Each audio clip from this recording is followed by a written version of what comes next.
This is The Wheel Weaves, a Wheel of Time podcast with no spoilers. Hey everyone, I'm your host Dani, and I'm the first-time reader going through this series chapter by chapter. As always, there's no spoilers past the chapter we're covering, and that means it's totally safe for first-time readers. I'm joined by my co-host Brett, who's a longtime fan, and he's guiding me on this journey. We'd like to thank and acknowledge our executive producers, Brandy and Kirkwood, Sean McGuire, Yanis, LightBlindedFool, Big C, Deyvis Ferreira, Green Man, Bennett Williamson, Hannah Green, Noralia, Greysin Ishara, Helena Jacobsen, Matthew Mendoza, Sims, Cyndi, Manethraen, Andrew Scarponi, Mr. Boddy's Body, David, and HoneyBunchesOfJason. And before we get into things today, we just want to thank and welcome Spencer Romney and Level Story to the Wheel Weaves Patreon team. Thank you so much for your generosity and your support. We really, truly appreciate it. And I also just want to pop in here and apologize for the first 15 minutes of terrible audio quality. We had some technical difficulties and microphone switch-ups, and so the first 15 minutes are not our favorite, but we fixed it, and we hope you enjoy this episode in spite of that. In this episode, we are talking about Chapter 27 of A Memory of Light. Yeah, Chapter 27 is Friendly Fire. So we get some things happening here. And the much-awaited meeting, I suppose, of Min. Min and Tuon? Yeah. Yeah, it's all right. Much awaited. Who was waiting for that? By me. Oh, you were waiting. I was like, I didn't even know I was supposed to be waiting for that. No. I've been waiting for it because it has some really funny implications, and I want to talk about it when we get there. Okay. Yeah, but first we got to get there. Okay, so I'm going to jump into the fun fact here, because in this first segment, we get a bit of a perspective on the Aes Sedai battle strategy here. So if you picked it up, it sounds as if they are doing a thing with the Aes Sedai channelers, where each Aja has like a hilltop. Yes. There's the blue hilltop and the green and the red. That's exactly what's happening. Yes. Yeah, so the Aes Sedai are splitting up by Aja and not literally anything else that could be useful, like strength and the power, or like who's good at which weaves that we need in which area. Like there's so many different ways we could split people up. Absolutely there are. Yeah. So what I did was I was looking at something called Pals Battalions, which is something that happened in wars in history. Where you put people together who liked each other and trust each other and know each other, and they do better? Bunch of pals. Yeah. Yeah, so yes and no. So here's the thing. Pals Battalion was specifically like in the British Army during World War I, is where that got its nickname, because what the concept was you form a military group of people from a single town or area. So originally it was implemented to boost recruitment, because then you could have friends and neighbors and coworkers and everybody serve together. Yeah. Yeah, so then that creates a lot of like cohesion within the group because you all know each other from back home. However, the downside is that if one group gets decimated or eliminated completely, then you are losing a very high concentration of people from one specific area, which can do a lot of things like devastate a town or local economy. So everybody dies together. So it made me think of how the Ajas are splitting up. Like, hey, it's nice that the blues are all on this one hilltop. What happens if that gets like nuked? Yeah. Not good. So there are some specific like historical examples of why this Palace Battalions type thing was implemented and then very quickly abandoned. Yeah. And it's exactly why you think it was, because if you get one battalion decimated, then it has severe impacts on a lot of things around it. Sure. So, yeah. So there are some examples in World War I, in the American Civil War, World War II. Like they tried it a few times, like people in general, not just the British, but like other countries too. And generally speaking, it's not done anymore. No. Not a good idea long term. Got it. Now. Good cohesion in the group. Yeah. Here's my rebuttal of your fun fact. No, I'm not. I'm not going to rebut it. I'm just going to say, in terms of the Aes Sedai, like I get what you're saying in like real life examples. Yeah. That definitely makes sense. Yeah. For Aes Sedai, what other connections do they have other than maybe their warders? Sure. And they all don't like each other anyway. I mean, that's a good point. but I mean, it's like, it's literally like losing entire Ajas if something goes wrong. Though? So what? My point is, the Ajas are actually meaningless anyway. Well, to you. No, to everyone. Well, tell that to any one of the Aes Sedai and no, tell them that I know, but feels ridiculous. So it doesn't feel exactly the same as your real life example, but Sounds identical. Sounds identical to me. I can appreciate it. Okay. Okay. So that's how it's gonna be today. Just a little, just a touch. Yeah. I was a little bit cynical while reading. I have some things. You know why? Okay. Because every time I meet a new character who I really like, we immediately are never going to see them again. Who did and you it's been get pissing introduced me to off. that you really like? Oh, well, maybe I'll let you know when it gets brought up. Okay, the one who dies? That's gets the one. Crushed immediately? That's the one. Yeah, okay. I liked her a lot. She was fantastic. Yeah. I immediately bonded with her. I was like, wow, she's the best. It was like within a page. Dead. Within a page of like getting her name. Dead. Crushed. Like, she's funny. She's witty. She's great. I think that's the friendly fire, right? No. Well, because it's literally like our own team crushing one of our own. Is that what that is? I don't know, actually. I was trying to figure that out, what this chapter title is referring to, Friendly Fire. Yeah. Because the implication is like you're killing one of your own by accident. And the Raiken gets shot out of the sky, and then the Raiken smushes... Right, and the Raiken's on our side. Raiken's on our side, and it smushes our messenger girl. And a bunch of our people. Yeah. And that's the only thing I could think of. Like clerks and stuff. Yeah. Yeah.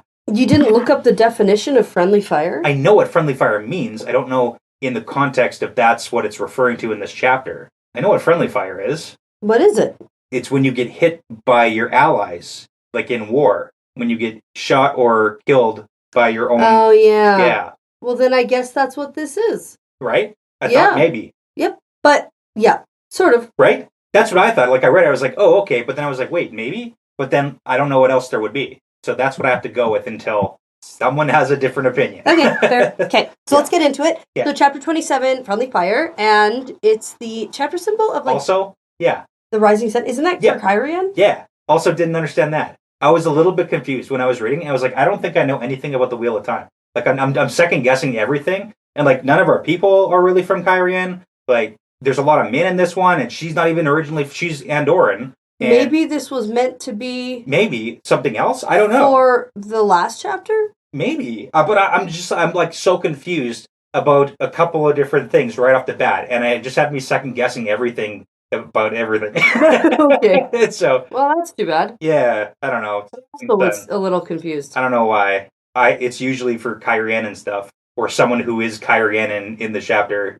But it's usually like in the city of... I don't know. We just got to move past that. Not even Bryn. Bryn's has got nothing to do with it either. Like, let me start in his perspective. I don't know. Maybe some of the Aes Sedai are from Kyrian? Like, possibly. Like, I didn't look at every backstory of every Aes Sedai named chapter. Usually it's a little more on the nose. Yeah. Okay. Like Shanshan Helmet or something. Yeah. Mm-hmm. Or Bull. Yep. Could have been that. Both of those things. There's a lot of options. Both of those things. Okay. So, Bryn is heading through his camp with Swan at his side.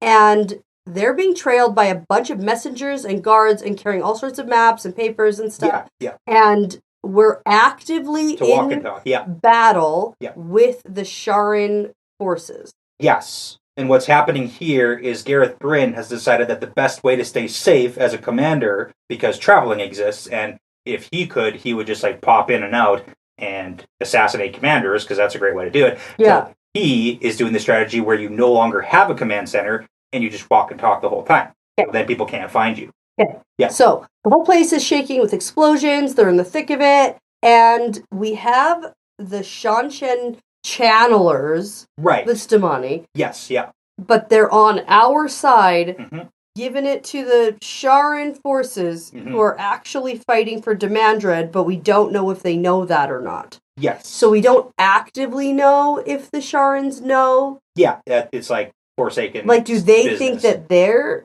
fighting the shadow? You know what I mean? Yeah, we don't know. We don't know. We don't know. We don't even know if they know that we know they know that the Forsaken are leading their army. Like, we don't know anything. We don't know it at all. And they're actively allying with Trollocs, but also, like, we don't know enough about Shara to be, like, do they got Trollocs over there? And do they know what Trollocs are that they were created by the Forsaken? Like, we don't know enough. And what kind... Yeah, it's just there's so many question marks. And this is the part where we get the different hilltops. Yeah, the detailed reports on the battlefield. We're getting some breakdown. We got, like, archer support. We got the different... the different Ajas are basically caving in logical order. Yeah. The whites are running out of strength. And, of course, they're going to say... it right away. Yeah. It's not embarrassment. It's the only logical thing. It's just logical. Yeah. So you should split up some of these groups so we can get accurate reporting at least. I don't know. But yeah, it is interesting being in Bryn's head now, considering that we just came off of the whole big reveal with Bashir. Because we had that conversation about great captains. Yes. So I had asked you if you are worried at all about Bryn. In this moment, we're inside his head. Yeah. I don't want to put words in your mouth here, but how do you feel about it? Okay, so I immediately, as soon as we were done talking, and I had said, I'm not really worried about Bryn because he's being attacked by Demandred's force, essentially, at this point. And so I thought, okay, well, maybe his dreams weren't messed with because that's the plan to mess up their army. Like, that's what I thought. Okay. And then I started reading, and it was immediately Bryn's perspective. Yeah. And we've gotten all of these great commanders back to back to back to back, and stuff messing up. And so I was like wholeheartedly ready to watch a bunch of plans go completely sideways and have Bryn be like all flustered about it. And it's like in reality, this was the first to drop because this was the Shards invading. So 100%. Like it already went bad. We already had the so I was all prepared to immediately pick up on something going wrong. Yes. Okay. Something going sideways and plans being weird and everyone's like, what's happening? Right? And right now you're feeling like it's I'm feeling like it would make sense if there's also crap happening to him.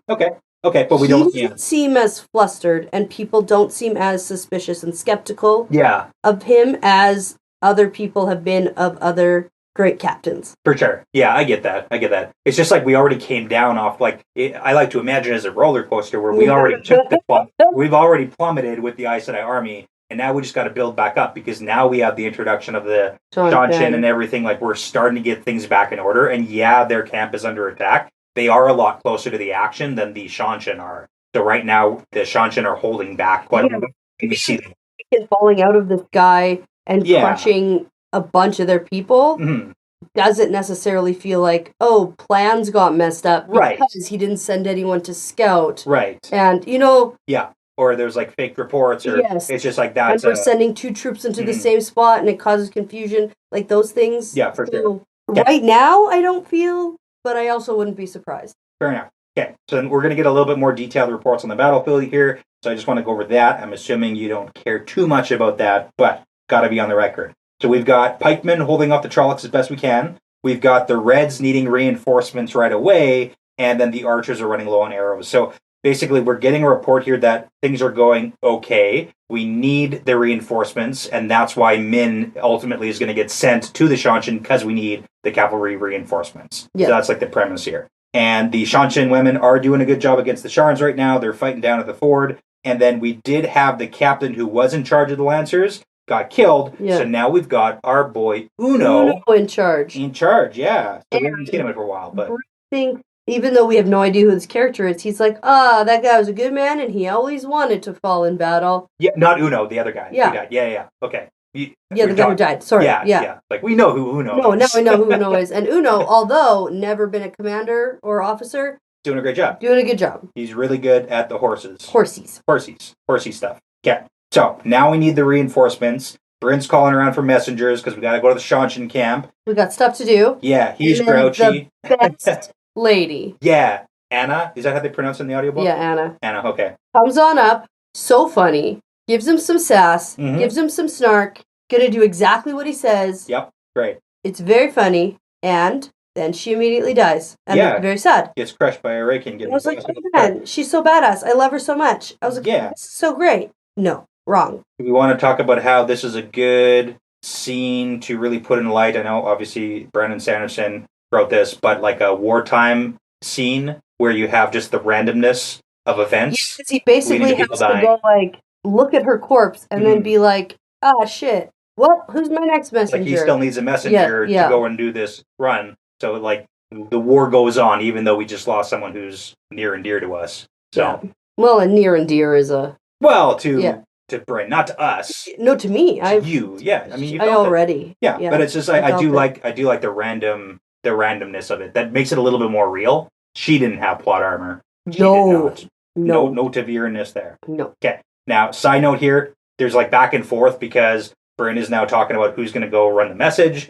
and then he's like, "How about you? Like, Swan, can we do it? She can barely make a gateway right now." Yeah. But ultimately, Min volunteers because she's like, hey, I'm just being a clerk here anyway, so I can run just as good as anybody else. So she goes off to the traveling grounds, and that's where the perspective kind of ends. Yeah, and also, what does she owe Bryn? A long time ago, her, Liana, Swan, and Logain Oh, Min was with maybe them. burned down a barn or something. Min was with them?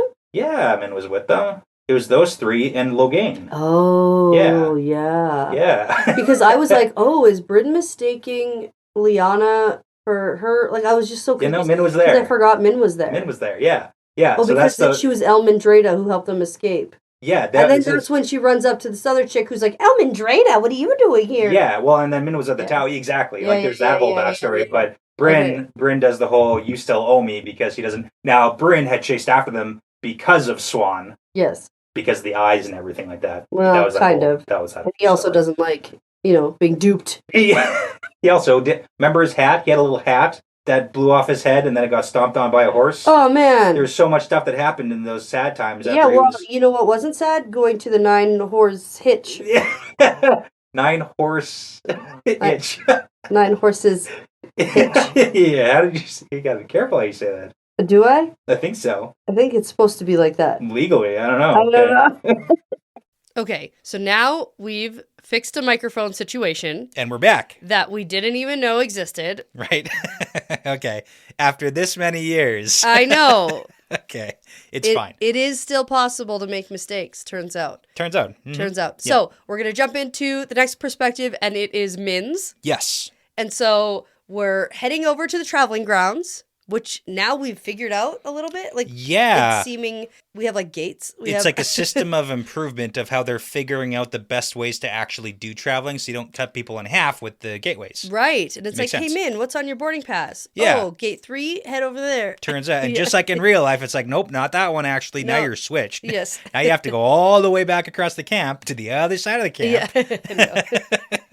Okay, but we do get that. And you've missed your gateway. Oh, shoot. Yeah, there was that small window. Now, we get a couple of funny things, too, because with the making the gateways, they're making just the smallest possible. You have to, so crawl through them. Got to crawl through it. And that actually makes sense. It's like It seems stupid. If we're trying to reserve keep as much energy as possible because we are using gateways to the maximum that we can, I appreciate them doing things that are logical like that. But I mean, we could probably take that a couple of steps further and just pass notes. Right. Like written orders through a hand gateway that's as big as my hand, so you pass orders, but whatever. And you know where it's coming from, and yeah, I feel like we're getting there. We're getting there in a very chaotic time. Okay. So I appreciate that. Now this is where we also get the Ashmanila thing, where she's like, "Oh, Elmendreda, what are you doing here, Sweet sweetheart?" Thing. Yeah. Yeah. So I have a pop quiz for you. Who's Elmendreda? Elmendreda. Ashmanila. Which one?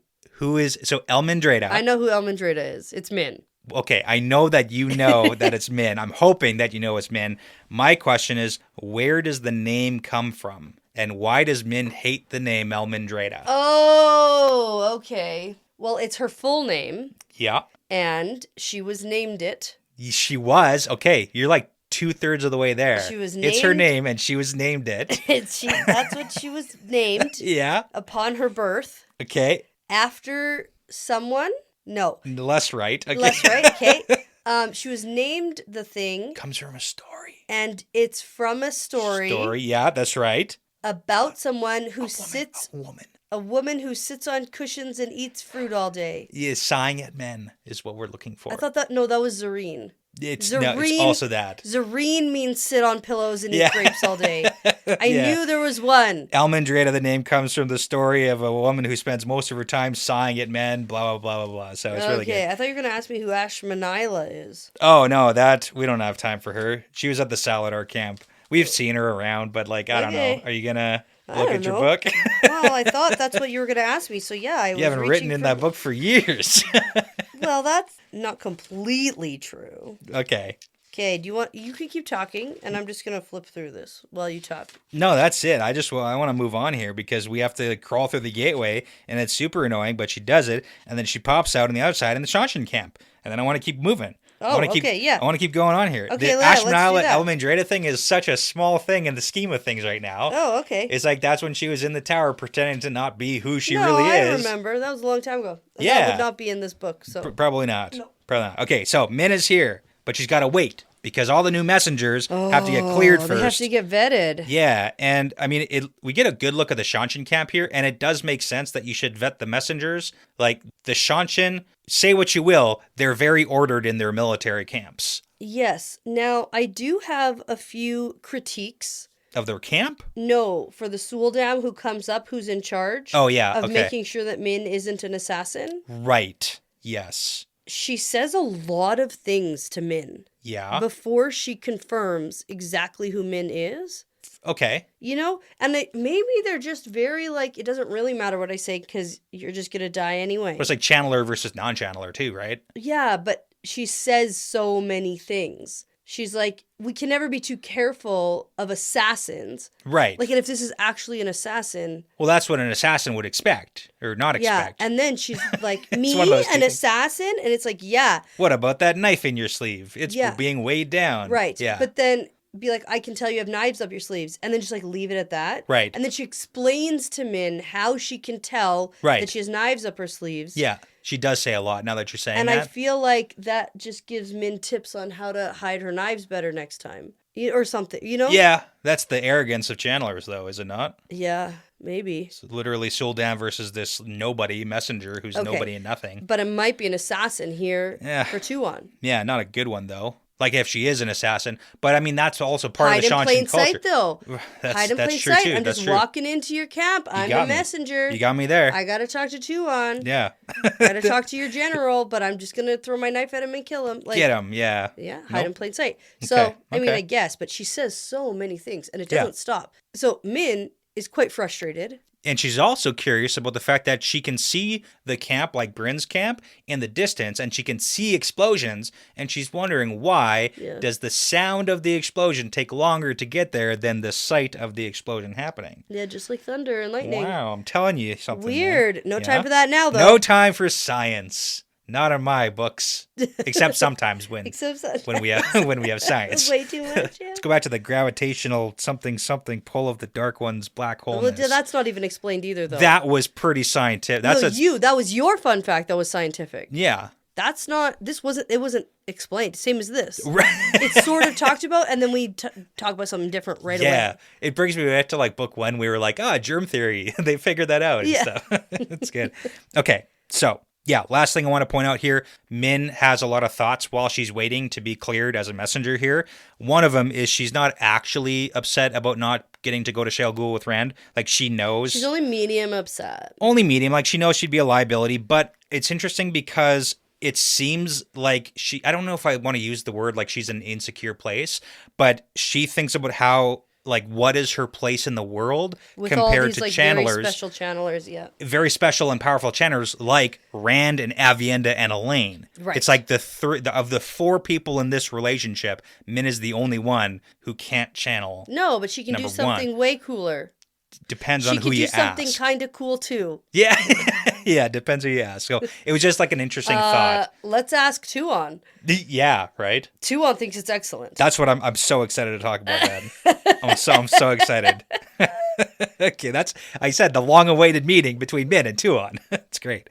Okay, so now she's vetted, sort of. Okay, well, sort of. Because she says, halfway. Here's the thing. The other messenger got crushed when your Raikin fell out of the sky and crushed her. Yeah. So, sorry. So we're going to go. So it's me now. We're going to walk through the camp. Together. To the Raikin people. The report guys. Report guys. And then they're like, hey. Oh, no. Here's my other point. Okay. She says too many things. Okay. Because if I want to get information out of you, I'm going to say, hey, what's the latest about Raikin in that camp? And then just like not say more things. Okay. Because then she immediately says, hey, tell me if a Raikin fell out of the sky and crushed people and this and this and this and this and the whole story. Yeah. And then all the guy has to say is, Oh, yeah, for sure. Yep, that did happen. Yeah, something close to that. It wasn't actually exact. It's like, Yeah. I'm pretty sure that sounds like something that might have happened pretty Yeah. recently. Oh, yeah. I just got some report Perfect. that something like that might have just happened. Perfect. Okay, well, I guess you're in, Min. Story checks out. Yeah. We got a pool of the killer's blood right on the floor there. Yeah, gross. Mop it up. Yeah. We're all learning. We're all learning She together. says so here. many things. Yeah. Way too many things this whole time. Okay, so now we've fact checked her story. I also have a question. Okay, go. Not a question. A comment. Okay, go. Wonder. Okay, go. Min doesn't like that this Suldam has called her kid or child or Sure. something. Okay. And she thinks we're the same age. You don't look any much older than me. However, if this is a Suldam, is it possible that like some of the channeling through the Damani does the aging thing, Yeah. and now she's like a swan who's actually like 40, Yeah, even I can though see she that. looks 20? I like that. I can go with that. Okay. I'm fine with that. Doesn't have to do with anything, but... No, not really, but I like it, and it's good enough that I can have that in my head. Okay, so now it's time to head to the Shanshan Command building because we've determined Min isn't a liar and isn't an assassin. Right, or at least close enough. So, of course, we have Matt inside here doing all the things that Matt typically does. Yeah. And it's really fun. Like, I do love this interaction, too, because, like, the Matt and Min dynamic. You didn't want to talk about the detail and construction of the whole building? Okay, so that is actually kind of interesting. No, it's not. What? That was You a brought it joke. up. You brought it up. Min is very shocked because they've constructed like an actual building with walls and stuff here. And there's also like this huge comparison of the camps because we've got Bryn with his ragtag collection of like the Legion of the Dragon, like different nations and Iceland. Like the disorder amongst Bryn's camp is pretty, I don't even know how to say this nicely. To Disorganized. Not like it's disorganized compared to the Shanshan. But Min also thinks like the Shanshan, everybody here is a soldier and like a trained soldier. Right. At war, and Bryn's army, lots of the soldiers weren't soldiers up until like a couple months ago or a couple weeks ago, because like it's the end of the line here for everyone in Ranland. But I mean, the issue with the Shanshan has never been their orderliness. Yeah. We've never been like, oh, they're sloppy. No, never. That's not a criticism of them. So yeah, there is a very big difference in camp. Plus, they're like way far away. They're like miles away from their front, not even getting attacked at all. So. Sounds smart. Okay. Now, how much more about the building? Do you like the paper walls or whatever? It's silk. Silk walls, yeah. Yeah. It's Material. Makes me think of like the Japanese style. I just recently watched a couple of shows. Uh-huh. Anyways, I don't know enough about it. Okay. Yeah. Are you thinking paper walls? Maybe that's what I'm thinking of. Because that's Japanese. Okay. Is that what I'm thinking of? Uh-huh. I think that's what I'm thinking of. Yeah. Cool. Like Okay, that. I'm like not that. thinking that. Okay. All right. Anyways, now we can... Okay. It's a material pulled tight around 2x4s, basically. I don't know enough about building houses either. You don't know enough about anything, it turns out. Yeah, I really shouldn't be talking at all. Oh my gosh. Okay, so Min and Matt. Matt's here. Here we are. Hey, buddy, I should have just said I knew you. Yeah, They like- would've let me right in. Yeah, in no way is she bowing to Matt. Well, and, they would have done away. I didn't have to go through all this fuss. And then Matt's like, I don't know. They like fuss around here. They do. Hey, Galgan, you like fuzz, don't you, buddy? Yeah. It is a really funny, like, bantering, too, that they have. Yeah. Especially because Matt's now, like, harassing Galgan. And Galgan's just kind of, like, dealing with it, too, because there's still that implication of Galgan maybe trying to assassinate Matt at some point so that Matt doesn't take his job and vice versa, right? Like, there's that whole but thing. don't worry, though, because he's a man of honor, and he probably won't try until after the last battle. Exactly. Yeah, totally. Yeah. That's more reasonable here. And then we get the interesting thing. So Min notices Matt's eye patch and is like, that viewing Finally came through, right? Yep. So that one was at the beginning of the Eye of the World, and it was an eye on a balance scale. Yeah, and Matt's So- like, yeah, that makes sense. Yeah, shoot. And then Matt asks if she sees anything around Gulgan, and she's like, oh yeah, I see a dagger rammed through the heart of a raven. Yes. Okay. So that sounds bad. For Matt, Matt's like, ugh, well, I'm the prince of the ravens, isn't that me? Yeah, but and she's apparently like, not. no, it's not you. Apparently not. No, I think it's a more Shanshan-y thing. Aren't the Death Guard Watch? Death Watch guards, yeah. Aren't they also ravens or something? I mean, ravens are all over the Shanshan culture. What about the tattooed raven people? Tower ravens? Tower Like, there's a ravens. whole bunch of stuff with ravens and Yeah, stuff. 'kay. Yeah. So there's a lot. There's a lot. And we don't know. But we get that Min is here. So just to clarify before we move on, because things are going to happen, Min does deliver the message to request more cavalry from Matt. And then Matt makes a plan with Galgan to deliver on the extra cavalry for Bryn's army. Great. So just for the future, that's what's happening. Probably going to happen. Now, one thing that's happening too in the background of the conversation, Matt is really good at war stuff and seems to know what the Sharns are probably going to be doing. Yeah. And he's like, you can go and fact check me with scouts if you want to, but like they're going to be doing this. Yeah. And Galgan and them are like, how do you know that? And he's like, it's obvious. Yeah. I'm good at war, see? That's my thing. Everybody's got a thing. Everybody's good at something. Yeah. What's your thing? Yeah. And then he also says like a whole bunch of old tongue stuff too that we don't get translated. Yeah. And everyone's like, what? And he's like, what? Yeah. You don't know that? You guys are stupid. Nobody reads books anymore. Yeah. Okay. All right. So that all happens in the background. Right. And then we get Tuon, the Shan Empress, stepping through the door. I'm still back and forth on this. Like, it's just in my brain. She's always Fortuona. We should call her Fortuona because she we're thinks not of herself calling as Matt such. Notai. I know that, but he identifies himself as Matt still for the most part, and Fortuona 100% sees herself as Fortuona. Matt calls Fortuona Tuon. Yeah, and she doesn't always correct him. But is that like a? What's the dynamic there? Yeah. But it's the whole like Egyanin and Lylewyn thing. Like we should call her Lylewyn because she's That's Lylewyn what she now. wants to be called. Yeah. Yeah, it's tricky. But in my brain, Fortuona yes. comes in. Everyone prostrates themselves. Yeah, even on the ground. Galgan, but Matt stays standing. Yep. And then Min sort of like gets to one knee. Yeah. She's like, fine, I'll be respectful. Yeah. And then Fortuona's like, who is this? She thinks high of herself. Yeah, because like on the levels of prostrating yourself, as she is barely below Matt. Yeah. And Matt's like, oh, that's the Dragon Reborn's woman. Yeah. And I love it because the Suldam who was like giving her shit at the traveling grounds She's and like, stuff. oh my God. Well, it's like you 100%. That's like you being as disrespectful to Matt. Yes. Which is like you're gonna get yourself killed. You're dead. Yeah. You're dead now. So she, I can only assume, is like the worst is gonna be happening. Fortuna's like, oh, well, that makes her your equal. Yeah. But you seem to have forgotten how to bow, Matt. It's good. Yeah, we got Matt's a lot of sass. sassy about it. Yep. Lots of sass. Yeah. But then I don't know, I'm having a hard time picturing or visualizing the sequence of events here. Okay. Because we have Min, who was on her knee, bowing to Tuon, who was right there. Yeah. And then Matt is all of a sudden like trying to usher Min out the door. So, because Matt's like, hey, you keep moving because she's going to scoop you up because she's not here to see Min. And even though Min is Rand's like woman, so did it's not that like step away from them. It seems that way. It seems Min like sort she's of was like a little off to the side because when they were like right together, and now I was I felt disconnected. Yeah, it does seem like this is a little bit of like a side. Oh, hello, okay, cool, that's who you are. All right, see ya. Fortuona goes to do her thing. Matt's like, hey, get the hell out of here before she scoops you up. Yeah, because she doesn't let things go when she wants them. Yes. But then, of course, Min makes a huge mistake and just blurts out, Matt, a bloody flower. Yeah, and he's like, what? Yeah, Min, come on, dude. Yeah. Well, she even thinks like it's been so long since she just blurted out viewings. Yeah. Like she doesn't do that. But she's also in the presence of a Taviran. Very much so, yeah. Okay. Yeah, very much so.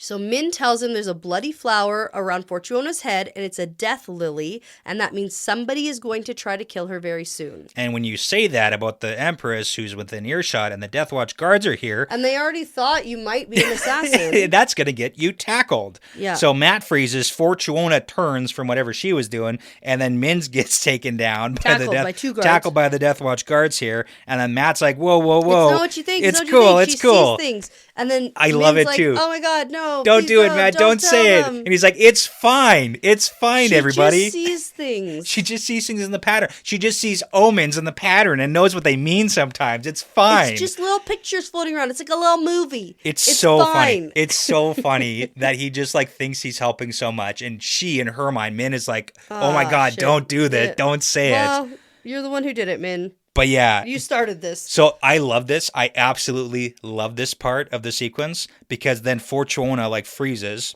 and she whispers Doomseer. Yeah. So we're going to get like a whole bunch of backstory here because the pattern is patterning very hard right now in this sequence. But going into this whole explanation of Min being what they call a doomseer, her seeing omens, leads a lot of credible like thought process into why the Shanshan view omens the way they do. Because they haven't had real doomseers in, I think she says, like 300 years. Yes. But that means they used to, and they know what the and omens Damani, are. who are alive today, have witnessed other people. And I wonder then... how many of the omens are real and accurate? How many are real and accurate? And also, is Min a descendant of Archer Hawkwing, and this was like a genetic... It could be. Passed down trait. Like, it could be. It very well could be. And that's the crazy thing is, like, when you're thinking about the Shanshan with their crazy omens and the ants walking along and splitting up, it's like, was that originally... Did you figure that out? Did you figure out the viewing and what that actually means in real life so you can see real things happening and interpret it?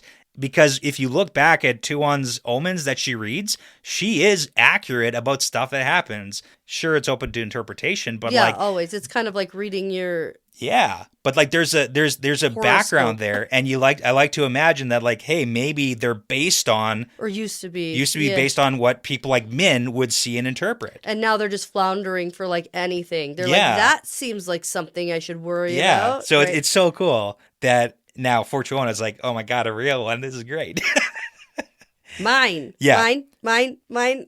Yeah, right? It's just like little seagulls here. Okay, so a couple things happen now. So she's just been tackled. Fortuona says Doomseer. Everyone backs off. The guards let her up and back away. And then one of them like wipes themselves. He takes his gloves off, like his gauntlets or whatever, and like throws them on the ground and like wipes his hands because Fortuona says a whole bunch of things. She says, "This woman is my new Sophie, Doomseer, Truth Speaker, Holy Woman, she who may not be touched." Yeah. So in Shanshan culture, like the very literal, she who may not be touched, and the guy's like wiping his hands off. Oh, yeah. So you just wonder if he's going to go have to cut off his hand maybe. Like, I don't know. The Shanshan are crazy like that sometimes, but there's a lot of implications. But Fortuona has to test her first.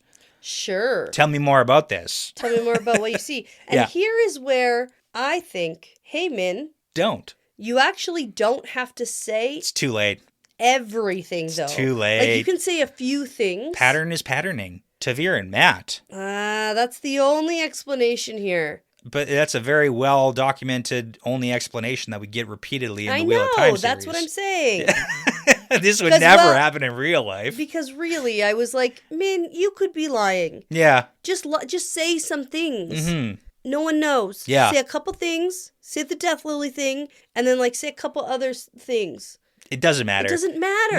No, that doesn't matter. Fortuna would still take her. Like, I feel like she's not getting away at this point. And at first, I was like, oh, no. But then I thought, actually, this probably isn't bad right now. Of all the roles you could have in Shanshan culture, and, like, Matt's there, too. Like, we have some levels of at least safety. Min kind of was just like, what am I doing? What's my purpose? Literally a clerk for Bryn's army right now. Like, this is a better job at this point. I guess, sort of. Well, it's all and questionable. It feels promising, too, because it's like she who must not be touched, holy woman. Like, it sounds like a real good position. Yeah. It doesn't sound like, oh, we're going to lock you in the dungeon. And like a legitimate doomseer of the old times. Yeah. Yeah, there's so much implication of what may happen going forward with Min, because this Matt, isn't Tuon, like, we're setting up a fortune teller booth. Yeah. And we're and we're going to make you read fortunes for money kind of thing. And if she's the truth speaker to Fortuona, you can say whatever you want. That's the truth speaker's job, is to say whatever comes to mind. Oh, that's true. At any moment. You can say anything at any time. Cool. I love that job. It's a great job. I want that. Yeah. And best part, she can't even get mad at you for it. That's your job. Okay. Yeah. So. Okay, we got to talk about the little viewings here. The test. We get, Min sees 3 ships sailing, an insect in the darkness, red lights spread across a field that should be lush and ripe, and then a man with the teeth of a wolf. Ooh. So make of that what you will. Yep. And it seems like these are all viewings that have to do with Fortuona. So, because she's like, what do you see? And then Min tells her. Yeah. So you have to assume that they're around Fortuona. Okay. I guess. The only one that makes any sense to me is a man with the teeth of a wolf. Is either Perrin or Slayer or both. That's it. That's all. That's very literal. That's all I can. Okay. That's it. Maybe. I guess so. Nope. Why? Because it's a man who's a wolf. Also. No, it's a man with the teeth of a wolf. Exactly. Same thing. Perrin doesn't have the teeth of a wolf. Well, he does when he like rips people apart by their throats. Yeah, I guess so. Okay. It's not literal. Except when it is. No, I don't think there's literally going to be, unless it's like a Trolloc. Yeah, I mean, there's that. I don't know. I guess those are part humans, Man part... with the teeth of a wolf. Yeah, it's... Okay. No, it's Perrin. These viewings. Maybe Fortuna knows something about these viewings. Maybe she knows what it means. She knows what lots of stuff means, or at least thinks what it means. Well, she does turn to Matt and go, Matt, this is the greatest gift anyone can give me. Such a nice gift, thank you. I forgive you. And not only does she forgive him of everything he's done so far, he gets bonus points for future things he does. Nice. Yeah, it's plus more. Plus more. This is more than... But wait, there's more. Yeah, you could do way worse stuff now. And honestly, good, because Matt is. He needs to build up to... He needs the extra credit for sure. Yeah. And then Min starts to interject, not Matt. Yeah. And then Fortuna just ignores her and is like, this is the lady. This is her. This is her. Yeah. Great news, because the Crystal Throne needs one. Yeah, haven't had one, a true reader for over 3 centuries. Yeah. And then Matt's like, you're probably not getting away now, so all right, welcome to the club. Yeah. Mm-hmm. But I mean, it's kind of funny because... I don't feel all the way horrible about this, actually. Yeah, and I mean, again, it's like the Shanshan, right? So how excited can we be? But I do like it. Maybe Min can get Fortuna to quit it with the slaves. Maybe. Like, maybe it's a step. She's the truth seer. Yeah, she can see what she wants. That's like my path. Like, no matter what, that's always my path. If you don't stop the Damani thing, then you're all going to die. I saw it. I saw it. Yep. That's what it means. See? I could do this job. Easy. No problem. Literally no problem. Okay. It's funny. I see nothing going wrong with this. This is actually the perfect thing that could ever happen. Excellent. Great. Yeah. No and I mean, problems. Rand's got someone on the inside now. Like, that's not a bad thing. Well, he already had Matt. Okay, on the scale of loyalty to telling Rand what he needs to know about the Shanshan, for whatever reason, I feel like Min rates higher than Matt. Oh, yeah, Min Matt just is going to do whatever Matt's going to do. Min at least, like, wants good things to happen for Rand. Not that Matt doesn't, don't get me wrong, but It's just on the level of who is going to do things. Sure. I'm going to say Min would do more than Matt. Sure. You know what's funny? Both Matt and Min have accidentally become Shanshan nobility. Uh-huh. It's like, whoops. You know what? If you're going to become Shanshan anything, nobility is better. Like, ask Egwene. Yeah, absolutely. Yeah, for sure. It's, yeah. Okay. And also, that other one, Manethraen, the former queen. Right. Who was then the, like, dancer slave lady. Yeah, that I would say that's not good. And that was bad, too. Yeah. So there's, like, things you can do. You get recruited by Nobility up here. Nobility better. Prince of the Ravens. Better. Truth speaker. Yeah. / Doomseer. Way down here. Yeah. Servants and slaves. Yeah. And then way down there, Damani. Well, that's what the slave is. Oh, okay. Yeah. Well, because okay. Yeah, yeah. Yeah, because she got real fucked from that, too. Both of them. Mm-hmm. Well. That's it. There she goes. Chapter 28. Here we come. We're just flying. Flying through the book. It's amazing. Ooh, can't wait. Can't wait for one more chapter. Well, before you go ahead and accidentally become Shanshan nobility, I'm going to say that this is part of the pattern now. Yeah, it's part of the pattern.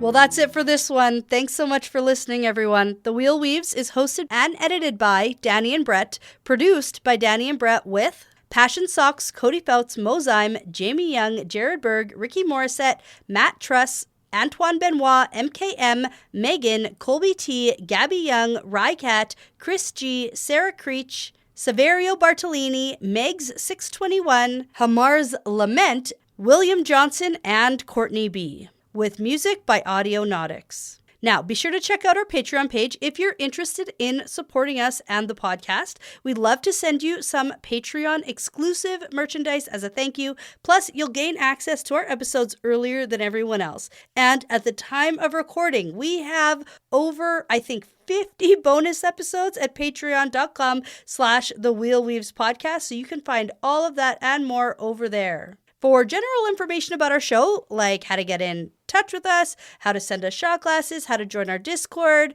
you can visit thewheelweavespodcast.com. And as always, please be sure to give us that 5-star review because it really does make a huge difference in helping people find us. And be sure to tell a friend, Riyadh, because referrals really are the best compliment. Thanks again for listening. This really is part of the pattern now.